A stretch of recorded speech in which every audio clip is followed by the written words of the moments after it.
प्रेम से जय बोलेंगे एक बार। बोलिए संत सम्राट सदगुरु कबीर देव की, संसार के महापुरुषों की, सदगुरु गरीब साहेब की जय हो।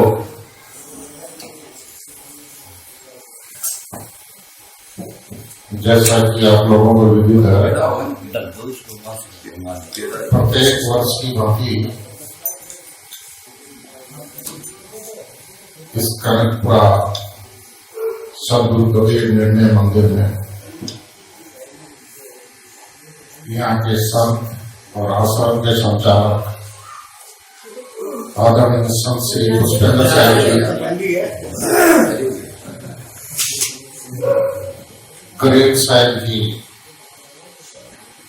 जयंती के उपलक्ष्य में एक दिवसीय सत्संग समारोह का प्रोग्राम रखते हैं।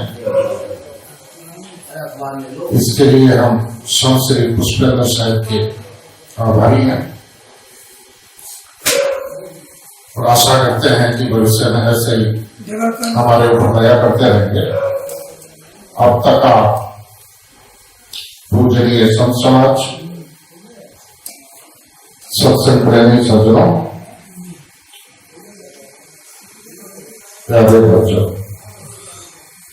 अब तक आप संत महात्माओं के माध्यम से अपने जीवन कल्याण के वचन श्रवण कर रहे थे। इसी श्रृंखला में दास की कुछ विचार रखने की कोशिश करेगा। जड़ चेतन तो वस्तु है अति प्रसिद्ध जग में, इनकी पारक प्राप्ति बिन बंधन छूटत ना। आध्यात्मिकता के क्षेत्र में जब तक हम जड़ और चेतन का विवेक द्वारा निर्णय नहीं करेंगे और उसके तदनुरूप हम आचरण नहीं करेंगे तो हमारा बंधन नहीं छूटेगा, अर्थात दुखों से मुक्ति नहीं मिलेगी, मोक्ष नहीं होगा, मुक्ति नहीं होगी। इसलिए सर्वप्रथम जड़ और चेतन का निर्णय विवेकपूर्ण पार्टी संतों के माध्यम से होना जरूरी है। इस संबंध में, जड़ चेतन के संबंध में काफी अच्छे विचार आदरणीय संत श्री पुष्पेंद्र साहिब जी ने भी रखे, नमन साहिब जी ने भी कुछ विचार रखे, लेकिन नमन साहिब के एक विचार से मैं थोड़ी भिन्नता रखता हूं। नमन साहिब जी ने अपने उद्बोधन में कहा कि जड़ के बगैर चेतन कुछ नहीं कर सकता और चेतन के बगैर जड़ कुछ नहीं कर सकता।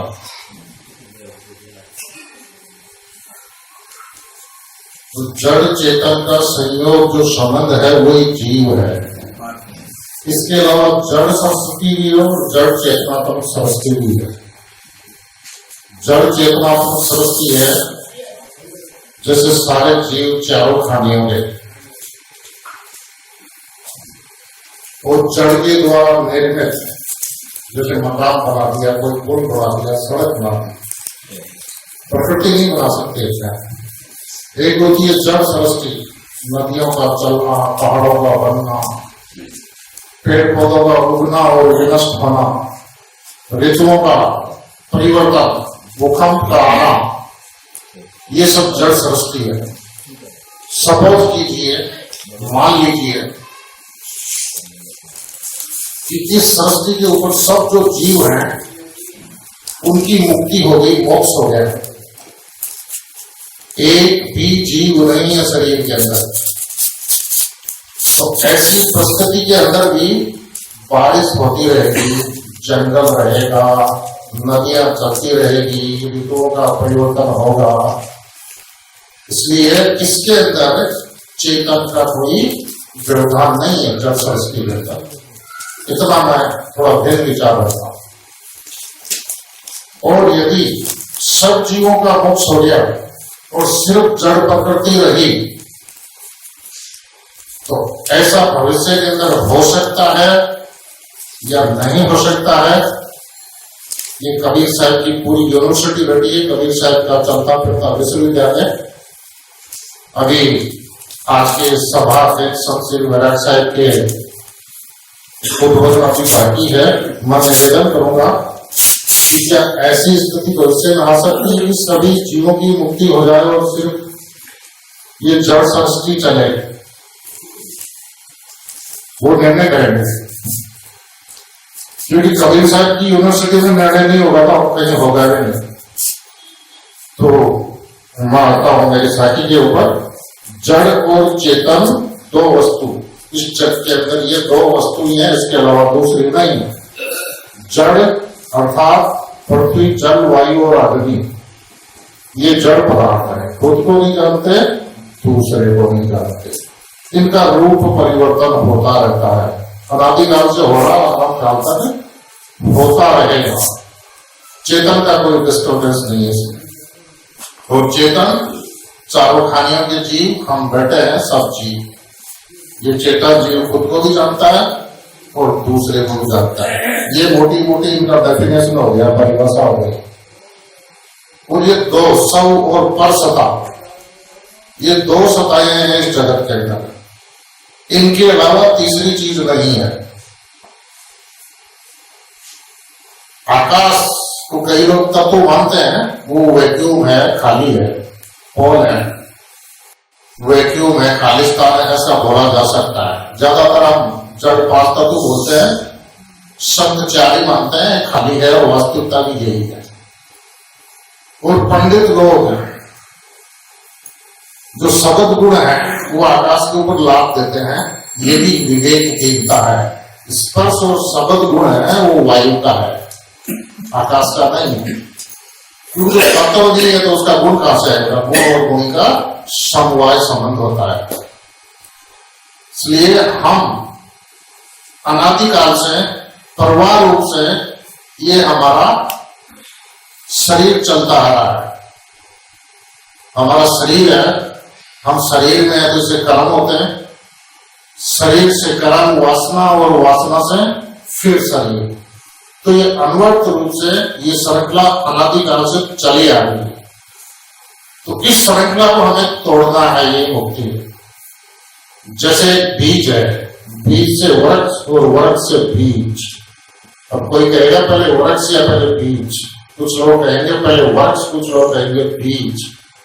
फिर थोड़ी देर बाद हम बदल जाएंगे, नहीं वृक्ष, बीज बगैर वृक्ष कैसे होगा?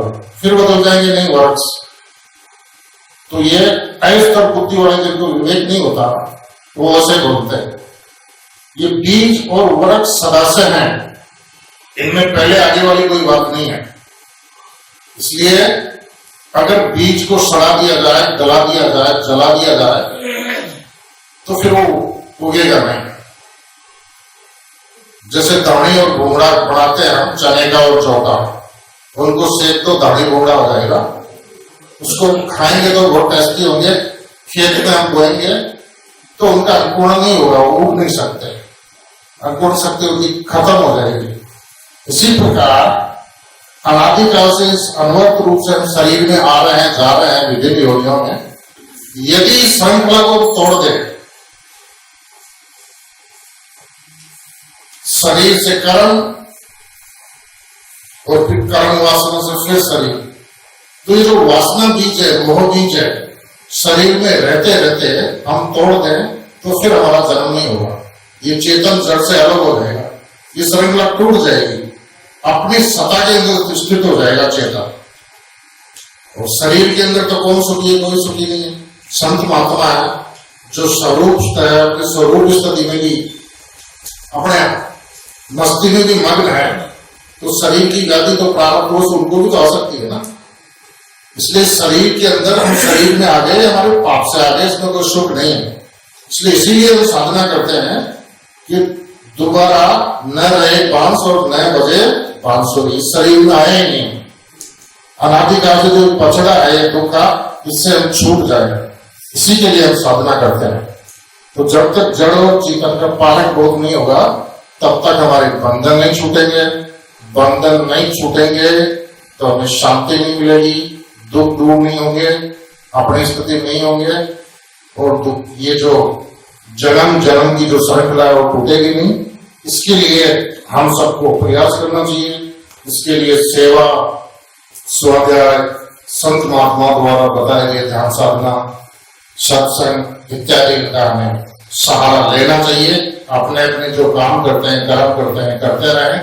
इसके साथ साथ थोड़ा थोड़ा समय निकाल के और थोड़ा चिंतन मनन करते रहें सारी चीजों के ऊपर। तो मैंने एक साखी रखी आप लोगों के सामने। जड़ चेतन दो वस्तु है, अति प्रसिद्ध जगमान, इनकी मार्ग प्राप्ति बंधन छूटत ना। आप लोगों ने बहुत धैर्य से सुना, आप लोगों को बहुत बहुत धन्यवाद। समय भी मेरा पूरा हो गया। इसी के साथ वाणी को विराम। बोले श्री सत सम्राट कबीर देव की जय। बोले हमारी गरीब साहब की जय।